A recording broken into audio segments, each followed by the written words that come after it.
ब्रह्म सूत्र के तृतीय अध्याय के द्वितीय पाद के पंचम अधिकरण का हम लोग विचार कर रहे हैं। इस अधिकरण के 11 सूत्रों का सिद्धांतानुसार व्याख्यान भाष्य में शिकार भगवान कर चुके हैं। इन 11 सूत्रों के विषय में एक देशी का मानना था कि इन 11 सूत्रों का मिलकर के एक ही अधिकरण नहीं अपितु 4 सूत्रों का एक अधिकरण और अवशिष्ट 7 सूत्रों का एक अधिकरण, ऐसे 2 अधिकरण हैं। भाष्यकार भगवान ने द्वितीय अधिकरण सिद्ध नहीं हो सकता ये बता करके ये कहा कि एक देशी का प्रकाशवच्च अवयर्थ्यात इत्यादि से अधिकरणांतर का आरंभ मानना अनुचित है, क्योंकि अधिकरण के संशय, पूर्व पक्ष और सिद्धांत, ये जो 3 अंश हैं, यह द्वितीय अधिकरण के जो एक देशी बताते हैं, ये 3 अंश, उन तीनों अंशों की अनुपपत्ति ही है, उपपत्ति नहीं है, सिद्धि नहीं होती है। इस प्रकार जिस अधिकरण का संशयात्मक, पूर्व पक्षात्मक तथा सिद्धांतात्मक अंश अनुपपन्न हो, वह अधिकरण अनारंभणीय ही होगा, आरंभणीय सिद्ध नहीं हो सकता। इस बात को भाष्यकार भगवान ने भाष्य में बता दिया है। द्वितीय अधिकरण का आरंभ अनुचित है ये कहा। तो फिर कहते हैं कि प्रकाशवच्च अवयर्थ्यात इत्यादि सूत्र एक अधिकरण पक्ष में कैसे उपपन्न होंगे। तो कहा ये 11 सूत्रों का एक अधिकरण मान करके ही हमने इन 11 सूत्रों की एक वाक्यता बता दी है। इसलिए एक अधिकरण पक्ष में ये 11 सूत्र परस्पर अन्वित होने के कारण इन 11 सूत्रों का एक वाक्य उपपन्न हो जाता है और एक 6 अंशात्मक अधिकरण सिद्ध होता है। इसलिए एक अधिकरण की तो अनुपपत्ति नहीं है, उपपत्ति ही है। इसे भी भाष्यकार भगवान बता चुके हैं। और कुछ प्रपंच प्रविलयवादी हैं जिनका ये मानना है कि उपनिषदों के सभी शब्द प्रपंच का विलय परक ही है। उपनिषद के सभी शब्दों का तात्पर्य प्रपंच के प्रविलय में है। ऐसा मानने वाले जो वेदांत विचारक हैं उन्हें कहा जाता है प्रपंच विलयवादी। उनकी मान्यता को भी भाष्यकार भगवान अनुचित बता रहे हैं, अयुक्त बता रहे हैं। उनकी मान्यता का अनुवाद करके यद्यपि आहु इत्यादि से।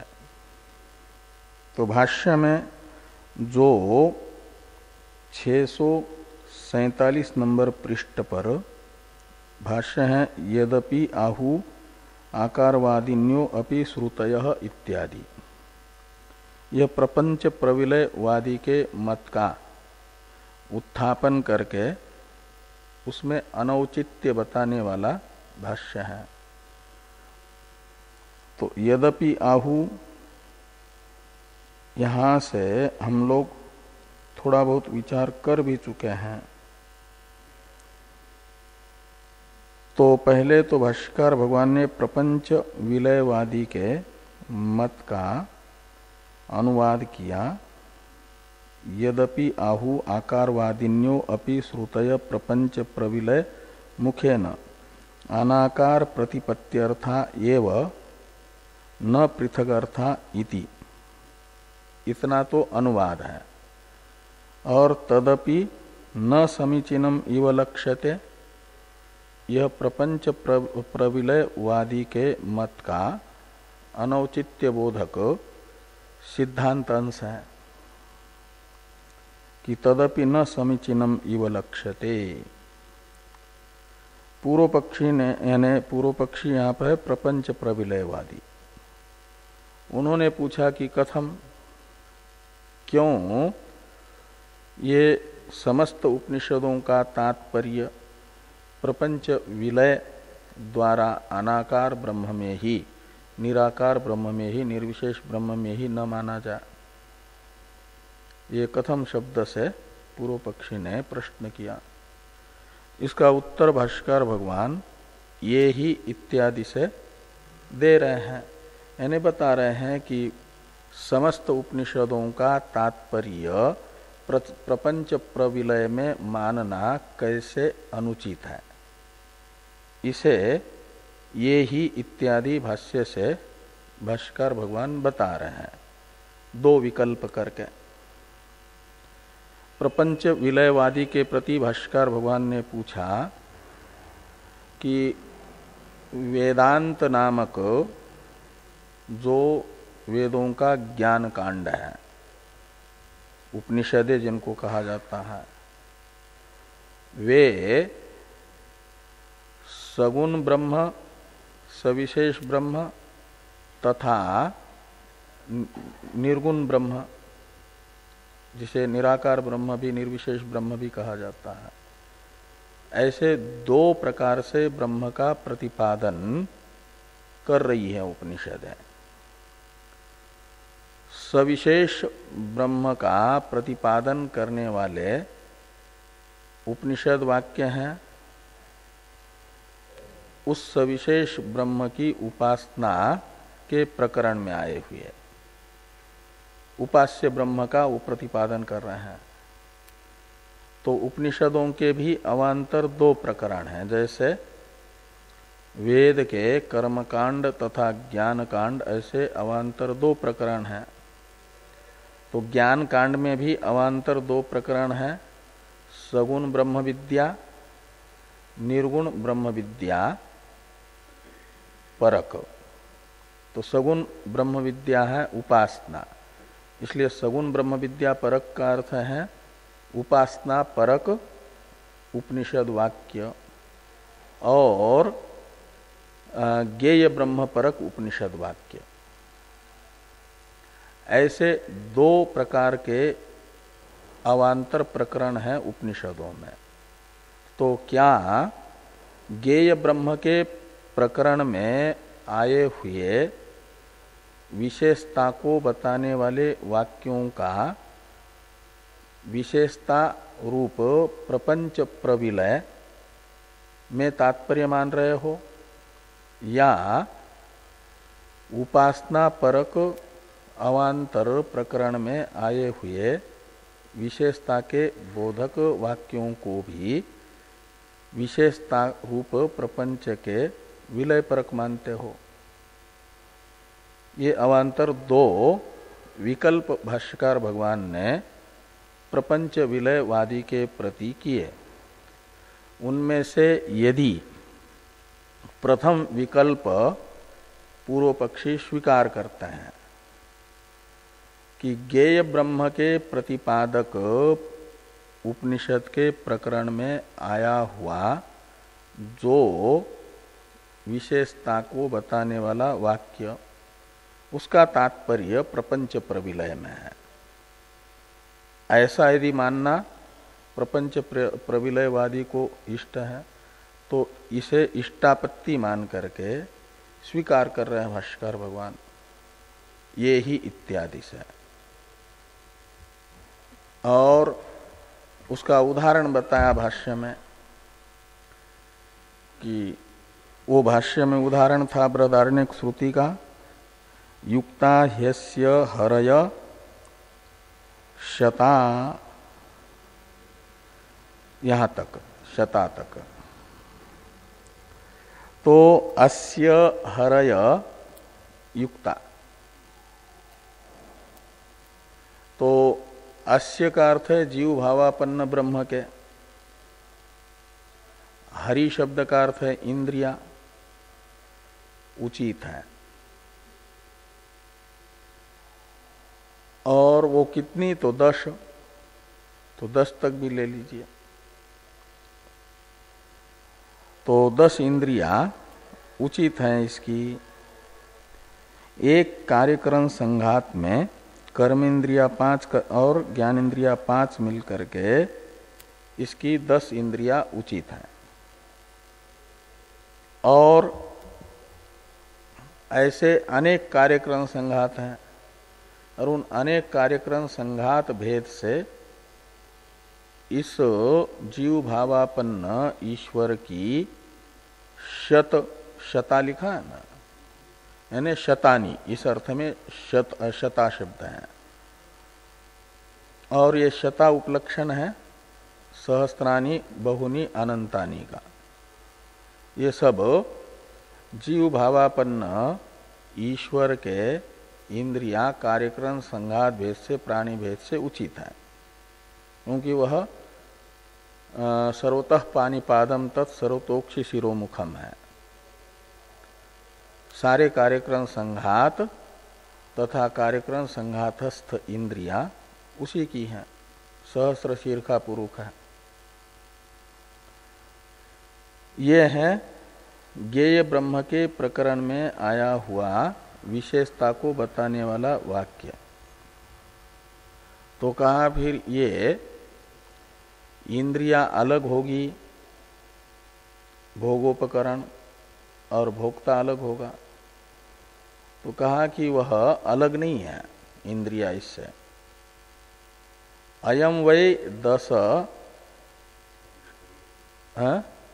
अयम वै हरय, तो ये इंद्रिया जो है अयम शब्दित तो ईश्वर से अलग नहीं है।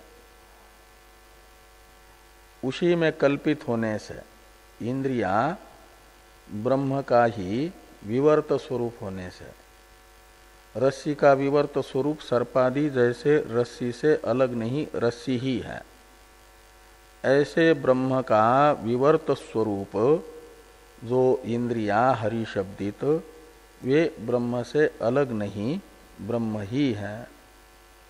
तो कितनी इंद्रिया? तो कहते एक कार्यक्रम संघात की विवक्षा से 10, अनेक कार्यक्रम संघात की अपेक्षा से शत, सहस्त्र, बहुत और अनंत जितनी भी है वे सब की सब। और इंद्रिया ये उपलक्षण है प्रपंच मात्र का। तो ये सारा का सारा प्रपंच वह ब्रह्म का ही विवर्त होने से ब्रह्म ही है, और उसका अपना जो कार्यात्मक विकारात्मक रूप है वह तो वाचारंभण है। वाचारंभणम विकारो नामधेयम। तो वाचारंभण का मतलब कल्पित है।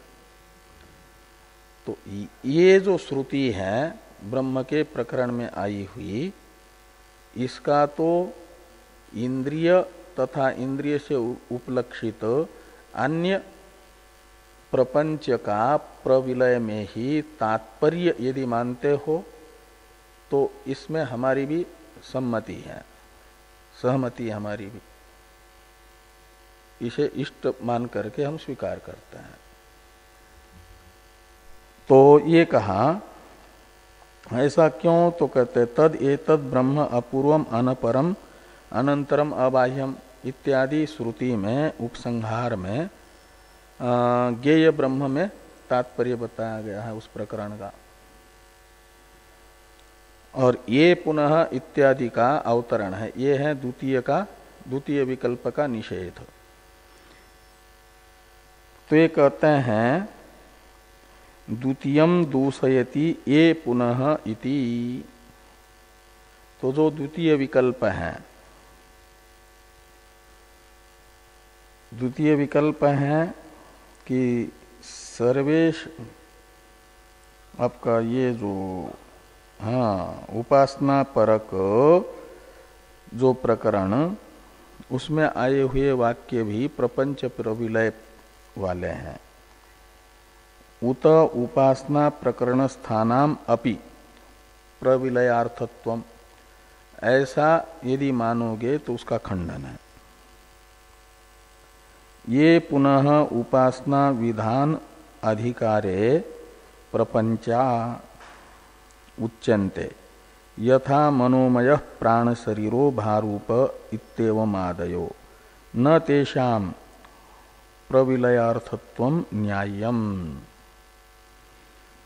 तो जो उपासना विधि के प्रकरण में, अधिकार शब्द का अर्थ है प्रकरण, तो उपासना के प्रकरण में प्रपंच आए हैं, यानी सविशेषता के बोधक वाक्य आए हैं, मनोमय प्राण शरीर इत्यादि, इनको यहां प्रपंच कहा जा रहा है। वे प्रपंच प्रविलय परक होंगे ऐसा कहना उचित नहीं है। तो इत्येवमादयो न तेषां प्रविलयार्थत्व न्यायम, यानी उचितम। न्यायम के साथ अन्वय होगा न का, न्याय नहीं है का मतलब उचित नहीं है, अयुक्त है। अयुक्तता में हेतु बताया जा रहा है सक्रतुम कुर्वीत इत्यादि से। तो सक्रतुम कुर्वीत इत्येवं जातीयकेन प्रकृतेन एव उपासना विधिना तेषां संबंधात्। तो सक्रतुम कुर्वीत इत्यादि जो वाक्य आए हैं वे उपासना, सक्रतुम कुर्वीत ये उपासना का विधान करने वाले वाक्य हैं, और इनके साथ मनोमय प्राण शरीर भारूप इत्यादि विशेषता को बताने वाले वाक्यों का संसर्ग है, संबंध है, अन्वय है। तो सक्रतुम कुर्वीत इस उपासना विधि के साथ सविशेषता को बताने वाले वाक्यों का संबंध होने के कारण जिससे विधेयभूत उपासना की उपपत्ति हो, सिद्धि हो,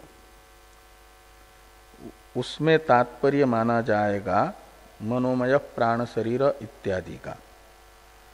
तो उपासना तो कहा जाता है गुण चिंतन को, और मनोमय प्राण शरीर इत्यादि वाक्यों का तात्पर्य यदि मानेंगे, मनोमय शब्द का क्या अर्थ है, तो जैसे पहले बताया था कि मन से अतिरिक्त प्रपंच का अभाव, मन उपाधि का अस्तित्व बताने में नहीं, अपितु मनोमयत्व से अतिरिक्त प्रपंच का विशेषता का अभाव ब्रह्म में बताना, इसमें मनोमयत्व का तात्पर्य है।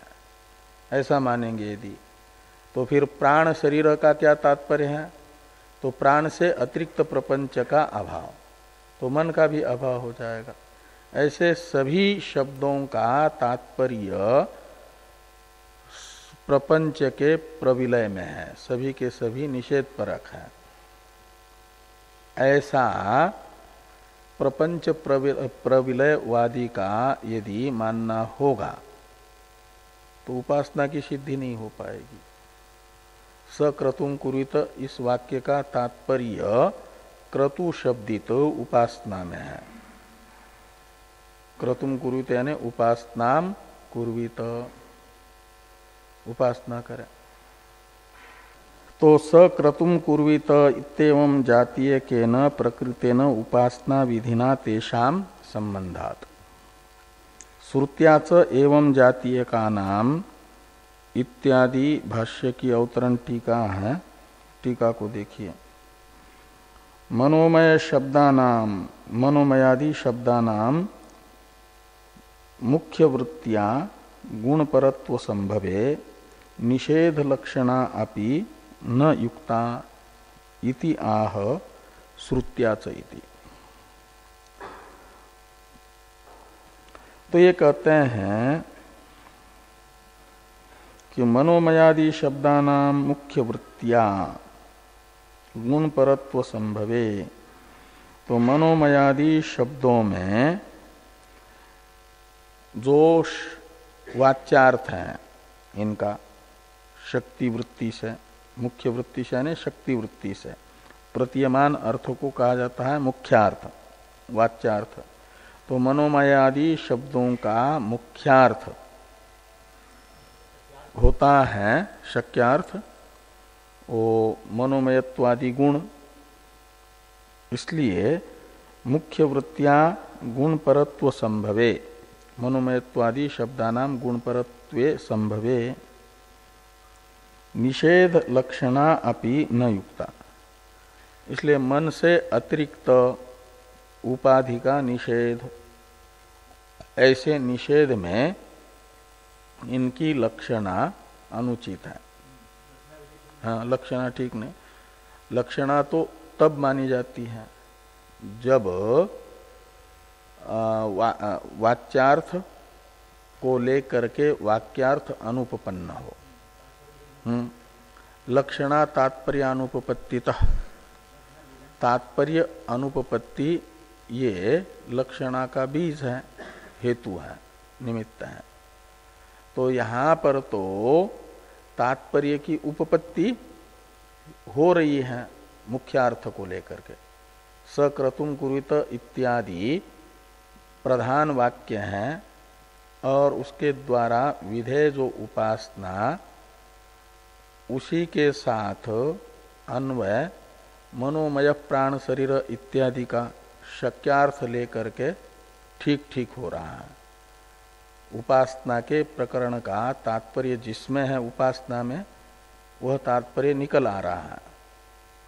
इसलिए मनोमय प्राण शरीर इत्यादि सविशेषता को बताने वाले वाक्यों के मुख्यार्थ को छोड़ करके मनादि से अतिरिक्त प्रपंच का निषेध रूप लक्ष्यार्थ नहीं लिया जाएगा।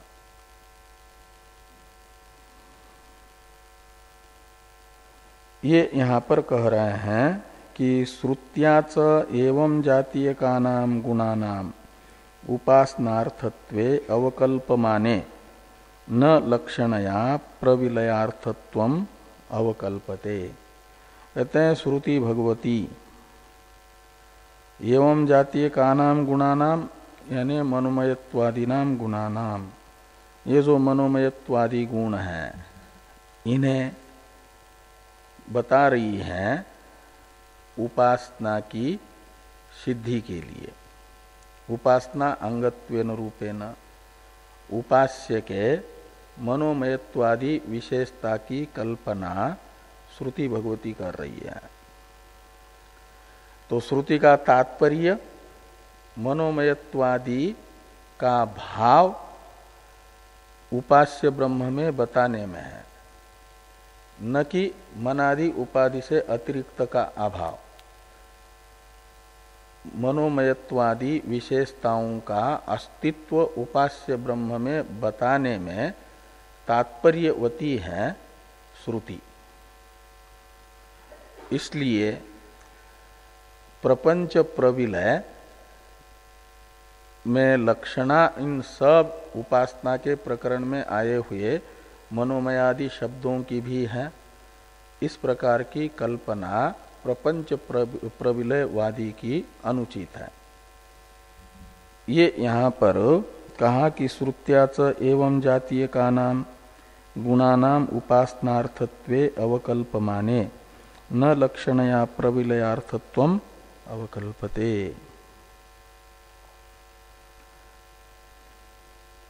सर्वेशांच साधारणे इत्यादि भाष्य वाक्य की अवतरण टीका है। किंच आकार अनाकार श्रुति द्वय विद्धे सति ब्रह्म अनाकारम एव इत्यत्र किम विनिगमकम इति शंकोत्थानात् अस्थूलादि श्रुतीनां निराकार तात्पर्यम नियामकम इति कथनार्थम इदं सूत्रम अर्थवद् भवति। सर्वश्रुतीनां निषेधार्थत्वे तु शंका अनुत्थानात् नियामक सूत्रम व्यर्थम स्यात् इत्याह सर्वेशांच इति। ये इतनी अवतरण टीका है।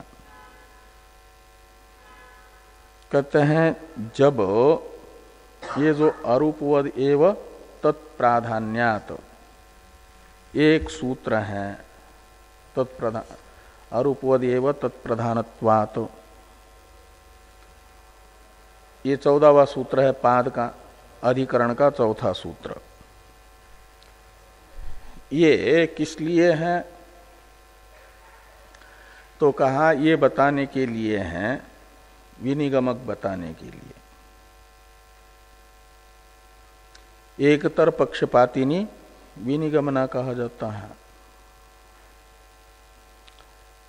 एक न्याय बताया था वहां पर, तत्पर अतत्पर विरोधे तत्परम बलीय, एक न्याय है, यह विनिगमक है। किसमें? कि जब ऐसा मानते हैं कि उपनिषद वाक्य दो प्रकार के हैं, सविशेष ब्रह्म को बताने वाले, निर्विशेष ब्रह्म को बताने वाले। सविशेष ब्रह्म को बताने वाले उपनिषद वाक्यों को कहा जाता है आकारवत ब्रह्म को बताने वाले वाक्य। निर्विशेष ब्रह्म को बताने वाले वाक्यों को कहा जाता है अनाकार ब्रह्म को बताने वाले वाक्य। तो दो प्रकार के वाक्यों को स्वीकार करते हैं यदि, तो यह शंका मन में आती है कि जब सविशेष ब्रह्म को बताने वाली भी श्रुति है, निर्विशेष ब्रह्म को बताने वाली भी श्रुति है, तो क्यों सविशेष ब्रह्म को न मान करके परमार्थतः निर्विशेष ही माना जा रहा है? क्योंकि तत्पदार्थ को कहा गया न कि वह निर्विशेष ही है, उभय रूप नहीं है। तो ऐसा क्यों? दोनों श्रुतियां हैं और दोनों प्रमाण हैं, तो दोनों को सम प्रमाण मान करके उभय रूप ही मान लो। ऐसे ब्रह्म को उभय रूप मानने वालों की शंका है। और यदि अनाकार ही है तो ब्रह्म के अनाकारता में विनिगमक कौन है? जब दोनों श्रुति प्रमाण से ही प्रतिपादित हो रहे हैं, तो ये शंका तब बनती है जब दो प्रकार के वाक्य मानेंगे और सब का तात्पर्य निषेध में ही मानेंगे, तो ये शंका ही नहीं बनेगी। और जब ये शंका बनेगी, बनती है अलग अलग दो प्रकार के श्रुति वाक्य मानते हैं तब। और इस शंका का समाधान करने के लिए विनिगमक बताने वाला ये सूत्र होता है अरूपवद एव ही तत्प्रधानत्वात्। तो तत्प्रधान यानी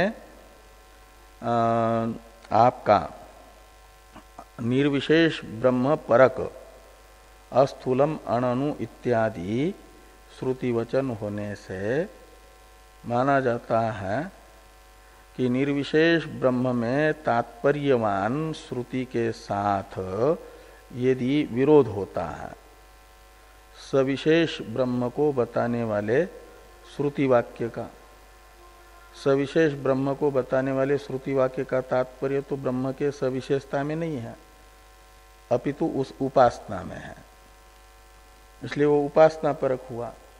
और उपासना जो तात्पर्य का विषयभूत है, उसकी उपपत्ति के लिए वो मनोमयत्वादि गुण की कल्पना की जा रही है, इसलिए वहां तो मुख्य रूप से तात्पर्य विषय तो उपासना है, और यहां पर तो मुख्य रूप से तात्पर्य विषय ही अनाकार ब्रह्म है ज्ञेय ब्रह्म के प्रकरण में।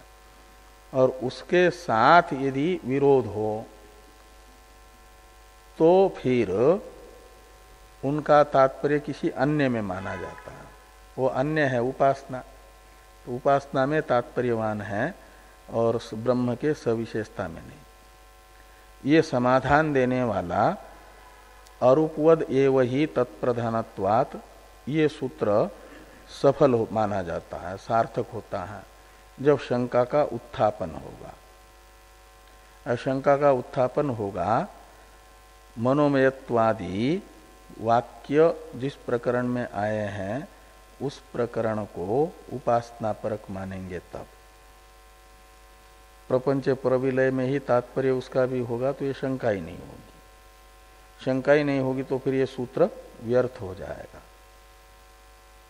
लेकिन व्यास जी ने लिखा है, इसलिए व्यास जी जैसे शिष्ट लोग जिनको वेदार्थ के विषय में न तो संशय है न तो विपर्य है, वे अरूपवद एव ही तत्प्रधानत्वात् इस सूत्र से जो विनिगमक बता रहे हैं वह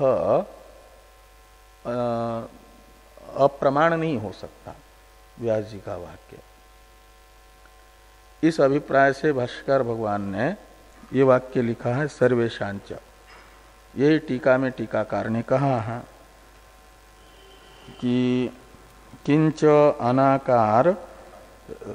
किंच आकार अनाकार श्रुति द्वय विद्धे सति ब्रह्म अनाकारम एव इत्यत्र किम विनिगमकम, ये प्रश्न होगा। इति शंका उत्थानात् अस्थूलादि श्रुतीनाम निराकार तात्पर्यम नियामकम इति कथनार्थम इदम सूत्रम। इदम सूत्रम से लेना अरूपवद एव ही तत्प्रधानत्वात् सूत्र अर्थवद भवति, सफल होता है।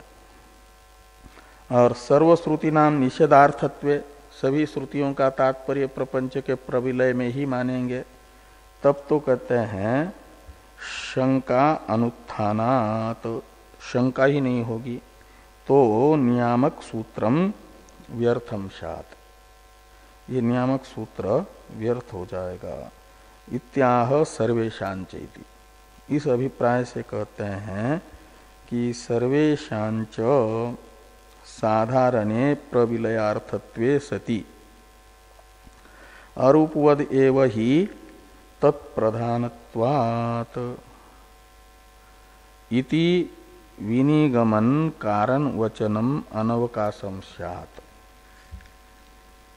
तो सभी उपनिषदों का सामान्य रूप से प्रपंच का प्रविलय ही में तात्पर्य मानेंगे, तब तो अरूपवद एव ही तत्प्रधानत्वात् ये जो व्यास जी का विनिगमन रूप कारण बताने वाला वाक्य है सूत्रात्मक, ये निरवकाश हो जाएगा।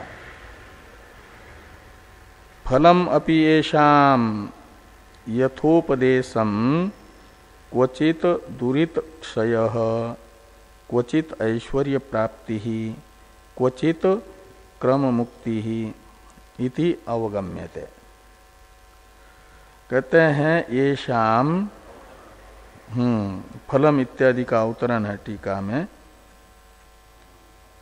ननु उपासना अर्थक वाक्यानाम स्वार्थे फलाभावात् सफल निषेध वाक्य शेषत्वम इति आशंक्य फलस्य श्रुतत्वात् न अन्य शेषता इत्याह फलम अपीति।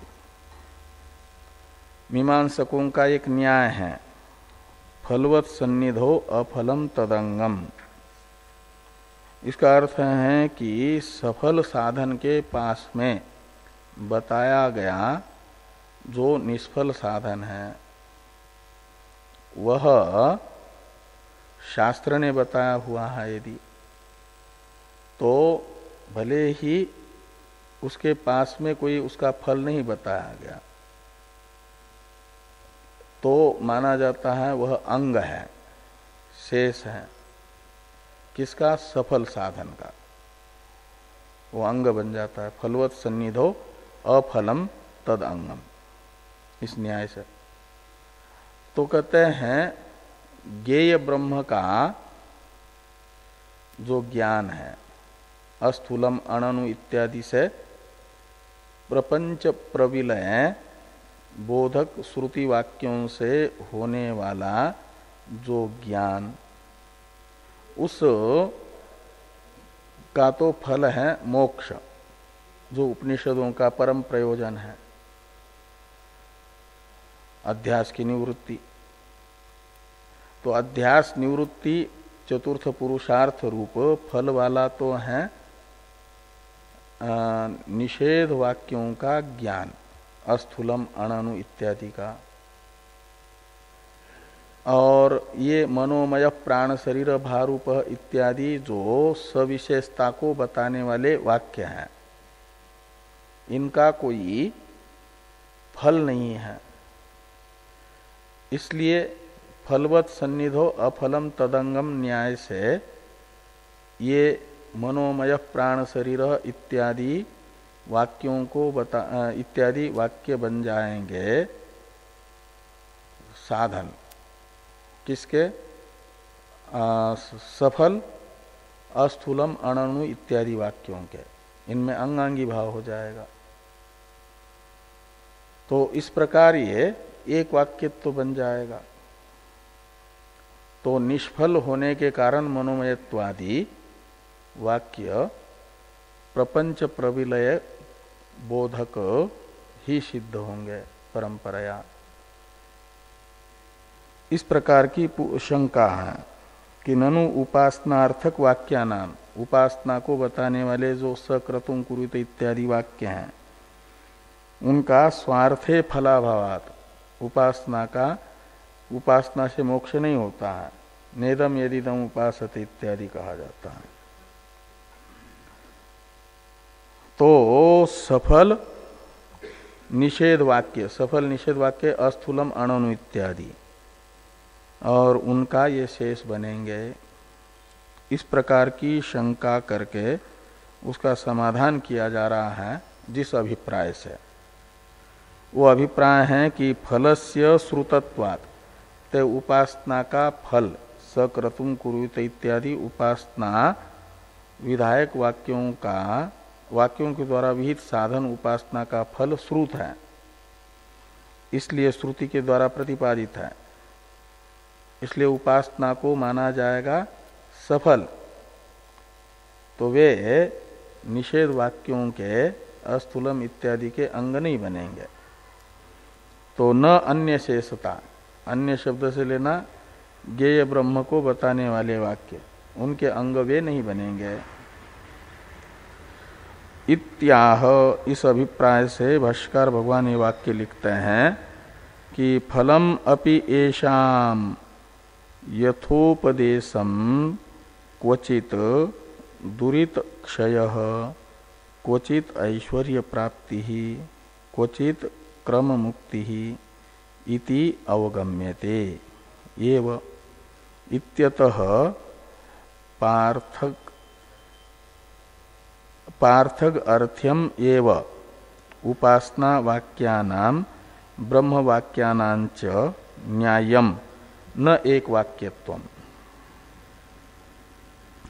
तो ये कहते हैं येषाम यथोपदेशम फलम अपि अवगम्यते, ऐसा अन्वय करना। फलम अपि येषाम अवगम्यते, ये अवगम्यते क्रियापद है ना, तो येषाम फलम अपि अवगम्यते, तो इनका फल भी सुना जाता है। फल है नहीं ऐसा नहीं कह सकते। ओ क्या फल है उपासनाओं का, तो कहते हैं क्वचित दुरित क्षयः उदेति ह पापमभ्य इत्यादि वाक्य पाप क्षय, उदिति स्नान से हिरण्यगर्भ की उपासना करने वाला जो है पूर्वकृत पापों से रहित होता है, ऐसा कहते हैं।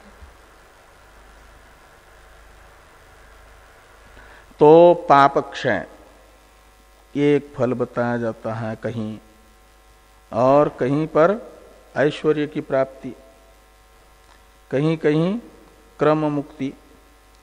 इस प्रकार ये उपासना का फल होने के कारण कहते हैं कि ये फलम अवगम्यते एव, इसलिए उपासना निष्फल साधन है ये नहीं कहा जाता। तो इत्यतः पार्थक अर्थ्यम एव उपासना वाक्यानाम ब्रह्म वाक्यानां च न्यायम, तो उपासना भी सफल साधन है और अस्थूलम अणनु इत्यादि का भी अपना स्वतंत्र फल है। अलग अलग फल दोनों का होने के कारण इनमें अंगांगी भाव न मान करके अलग अलग वाक्य ही इनको माना जाए। तो न एक वाक्यत्वम न्यायम, एक वाक्यता इनमें नहीं है। एक वाक्यता होगी तो फिर एक ही प्रकरण होता, उपासना प्रकरण और ज्ञान प्रकरण, ऐसा दो नहीं होता है। कथम इत्यादि की अवतरण टीका है। अर्थ ऐक्याभावाच्च न एक वाक्यता इति आह कथंचैति।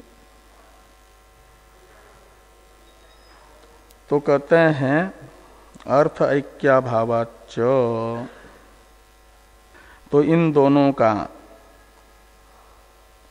अर्थ भी अलग अलग है। मनोमय प्राण शरीर इत्यादि वाक्यों का और अस्थूलम अणनु इत्यादि वाक्यों का अर्थ भी पृथक पृथक होने से एक वाक्यता नहीं होगी। समानार्थक हो, एक अर्थक हो वाक्य तो एक वाक्य माना जाता है।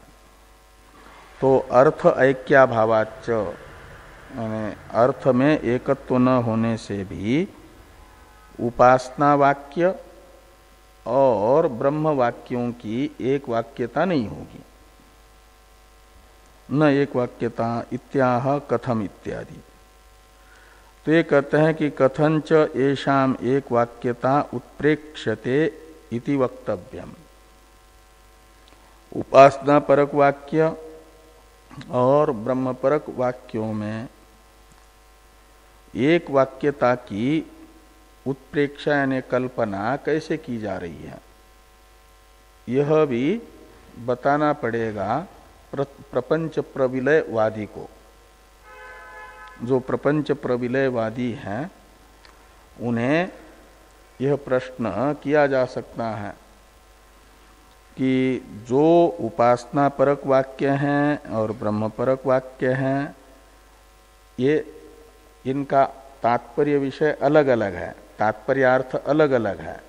तो अलग अलग अर्थ में तात्पर्यवान इन वाक्यों के एक वाक्यता की कल्पना आप कैसे कर रहे हो, यह प्रश्न प्रपंच प्रविलयवादी के प्रति हो सकता है। इस अभिप्राय से कहा कि कथंच येषाम एक वाक्यता उत्प्रेक्ष्यते इति वक्तव्यम कल्प्यते। हाँ, उत्प्रेक्ष्यते ने अवकल्प्यते, कल्पना कर रहे हो। हाँ, तो ये उपासना परक वाक्य और ब्रह्म परक वाक्य, इनमें एक वाक्यता की कल्पना कैसे की जा रही है, ये कर्मणि प्रयोग है, इसलिए कैसे की जा रही है कल्पना आपके द्वारा, ये प्रश्न हुआ। प्रपंच प्रविलयवादी एक वाक्यता की शंका कर रहे हैं, कहते एक वाक्यता इस प्रकार हो सकती है, फिर न इत्यादि से उसका समाधान आएगा। अभी 5 लगभग जो है 4 पृष्ठ हैं। भगवान की इच्छा नहीं है कि इस सत्र में पूरा हो सके अधिकरण।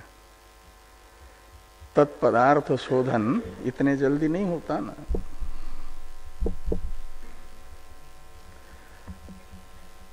कल तो इस सायंकालीन सत्र में अवकाश रहेगा,